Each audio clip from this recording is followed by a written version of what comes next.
Breaking news: Ghana is ready to negotiate with President Donald Trump. This is right in line with the U.S. embassy closures that are happening currently in some countries in Africa, like Ethiopia, and some countries in the Middle East, and some countries in Asia. Listen, do you remember the 36 travel ban video? I'll link it below. 36 African countries, or actually 20 African countries, and a plethora of countries in the Caribbean and the Middle East are basically in the middle of obtaining permanent travel bans from America. But we need to talk about this so you know what this means for you as the global diaspora. Let's get into it. If you are thinking about moving to Africa in 2025 and beyond, there is a new warning that you cannot ignore. Embassy closures, scaled down visa services, and diplomatic tensions are creating a real crisis for expats. And it's not some far off threat. Believe it or not, it's already happening. And now there's an even clearer sign of how serious this is getting because Ghana is reportedly negotiating with President Donald Trump's team to avoid ending up on the visa ban list. Okay? Essentially, what had happened was countries like Ghana, Tanzania, Gambia, Sierra Leone, Burkina Faso, obviously, so many countries throughout Africa, the majority of countries in Africa, quite honestly, were supposed to be on this visa ban, meaning their students, their workers can no longer come to America. And if you did not know, I was reading this report by the Africa Report, a magazine that I'm subscribed to. I got this report, and most of American student visas, or at least the ones from the African continent, the vast majority of them come from none other than Ghana. Listen, if you want to receive weekly insights like this directly to your email inbox, we call it Expat Intel. If you want this free directly to your email inbox, hit the link in the description, subscribe, completely free to join. You will join thousands of entrepreneurs and expats on a weekly digest designed specifically with you in mind. Check it out at the link in the description. Ghana officials are in early contact with President Donald Trump's camp ahead of the U.S. election, reportedly to discuss immigration policy and avoid new bans on Ghanaian students and travelers.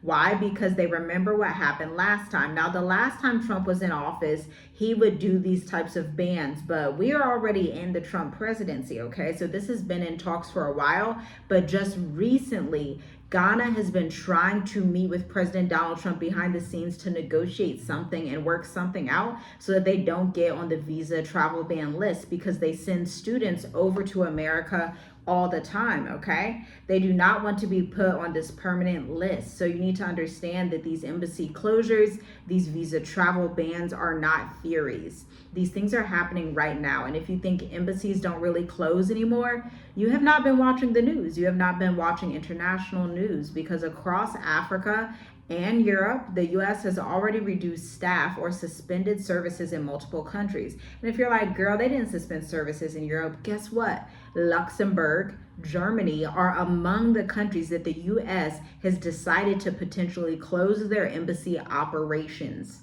This is not a drill. This is real life that we're watching pan out. Even in Portugal, they're actually discussing closing that embassy, which is shocking because there are so many Black and white Americans alike that actually reside in Portugal. And so if some of those services go away, for those of you that are in Portugal, especially if you're watching this channel, shalom, shalom, hello.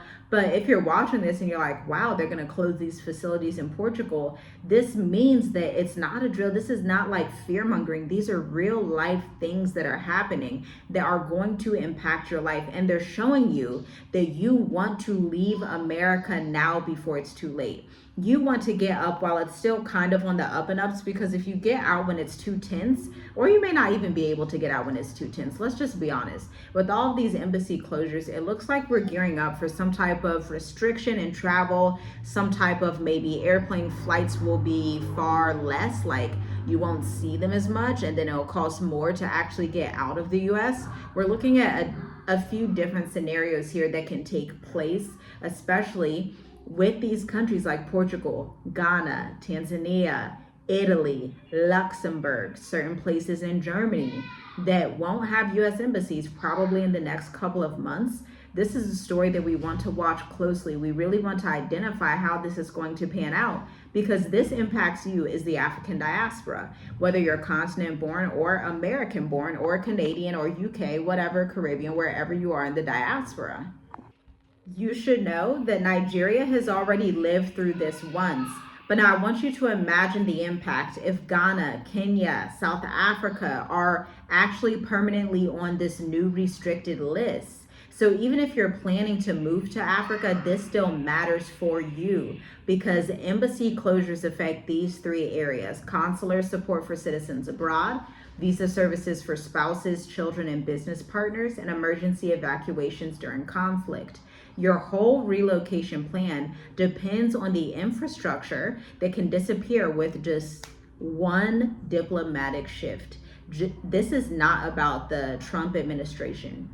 This is actually about what's going to happen with the rest of the world as the entire earth sees that they can no longer depend on America. The EU sees they can no longer trust America. Africa has been trying to get rid of America. They exchanged them for China. The one exception right now currently hitting headlines is Congo and Rwanda having their peace deal mediated by President Donald Trump. Because listen, these political disagreements, these incoming sanctions that are going to be economic sanctions like the ones that Iran has faced, like China is facing with their 145% tariff, these are going to cause conflict zones and cause you to be restricted in certain areas, okay? Embassies may start to scale down at a moment's notice or close overnight. So if you are serious about relocating to Africa in 2025, you should not be scared.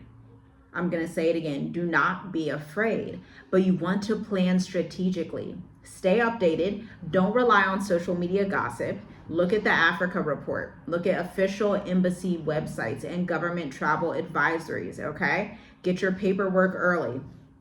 Passports, birth certificates. We keep all of these copies in multiple email addresses all over so we don't lose them. We did this back 5 years ago when we left Ohio for Tanzania. We keep all these things in backup drives in various different places because if you do lose something, you don't want to be caught blindsided. You don't want to be caught with a lot of issues, especially if an embassy is potentially closing in your region or if any type of terrorism happens in your region and they decide to close down the embassies for a couple of days like we saw over the last few weeks.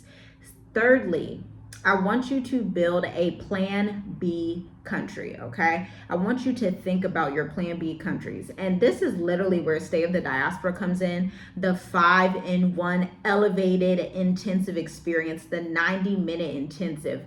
I'm not sure if any spots are left. You can check out the link in the description. But imagine you are in a group with people who are going to Kenya, Namibia, Botswana. They could be from America. They could be from the Caribbean. They could be from the UK. But you guys are all in community listening to us as we give you our 42-page curriculum. This is our bespoke exclusive curriculum with finance and banks all across the continent, but mostly based in Southeastern Africa. This is the information that no one has online. No one does the due diligence and the hard work. Most people just talk about like where to meet up and who's doing this in this country, but we are giving you the tangible support that you need to make this move efficiently as possible. The reason we have had children while abroad, the reason we have thrived while abroad over the past 5 years is not due to luck, and it is due to the favor of the Most High, but there was also works put together with that faith to make this life and scaling our businesses and growing our firms and owning property and doing business in multiple countries. There is work that went into making this a success. And so you want to check out the link in the description to see if there is another space available, okay? And also, you want to watch the elections, not just in America, right? America just had an election, but like there's places like Tanzania that are about to come up on elections. There are a couple countries around Africa that came up on elections. If you didn't know, these societies, a lot of times, if you're in like, especially East Africa, the social media sites will be blocked out. It's a whole different experience. And so you need to understand these things or get in community with people who are years ahead of you and understand the lay of the land in these areas. The reality of the matter is that political changes can instantly change visa policy. The best example of this, Namibia has a new woman president. Namibia used to be visa free for Americans, similar to South Africa, Botswana, Mauritius, and Seychelles. But Namibia is not visa free for Americans anymore. Boom, political shift, changes happening again. This is why you want to subscribe to the Expat Intel newsletter, a weekly digest written by me for you, so you can get this higher level intelligence on foreign policy and how you need to move it as an expat. Because the moment that you go global, you need to start paying attention to politics in these different economies, in these different zones, in order to keep you and your family safe, okay? I'm not here to scare you, but I refuse to lie to you. I personally have no interest in lying to you. There are changes coming to this world, especially to the continent. And it's going to be a wonderful time for the continent, but also understand you have a blue passport. You are an American. And so you also want to be in a place that is peaceful, somewhat neutral, and is going to supply you with the safety that you need, because there's no point in going abroad just to be in a war zone, right? You want to move with wisdom, understanding, and discernment. Now, I'm a marketing analyst and a relocation strategist. I'm also a mother and a wife, okay? And a part of a family, an African-American family, as you can tell, that left the US in 2020 to live in Africa. We've dealt with embassy closures. We've seen visa backlogs. We've sat in the offices, and we've built the plan B's and the plan C's, okay? I want you to move with your eyes wide open. I don't want you to be hit in the darkness and blind to what is happening on the continent. So, if you agree with these sentiments, if you want to move with discretion, discernment, and understanding, and if you want to have real strategy and not just hype, again, check out the links in the description. Take a look at the Black Educators Amplified playlist. A lot of you ask, okay, what jobs are we going to get? Again, I'm not going to lie to you. You're probably 9 times out of 10. There's 10% that do, maybe actually less than that, probably like 5%, between 1 and 5%. You're not going to find a job in Africa. Do not come to Africa looking for a job. I repeat, do not. You can do that in Switzerland or somewhere like that. But the continent of Africa is not the place for you as a Westerner to come and look for a job. You want to start your business and run your business. In fact, we have the mini course for Black Educators Amplified that is released right now at this moment. If you see the link in the description, it's $205. The mini course is a 21-day challenge where we help you build your freelance business and have your website copy ready. How do we do that? Your one-page website copy. We actually give you the templates from our multi-million-dollar clients and all the campaigns we've worked on, so that you can have that same experience for yourself as a freelance entrepreneur. Check out the link in the description, because here's the thing we don't often talk about. We ran our business and opened it in 2016 before moving in 2020. That's the backstory that you need to understand. So we didn't just up like, okay, now our business is up now that we live in Africa. No, we had our business 4 years before moving, okay? And it replaced our full-time income. You need to have that context, because you want to do the same exact thing. Check out the links in the description, because this is your time to build a business that you can run from anywhere, package your expertise, and have portable income with portable freedom. Ghana is negotiating because they understand what's at stake, okay? You don't need to be scared, but you do need to be ready. Don't move blindly. Plan with clarity, and I'll help you do that every step of the way if you so choose. Shalom, shalom. Share this to 5 people if you made it to the end of this video. Like this video, subscribe, and I'll see you in the next one.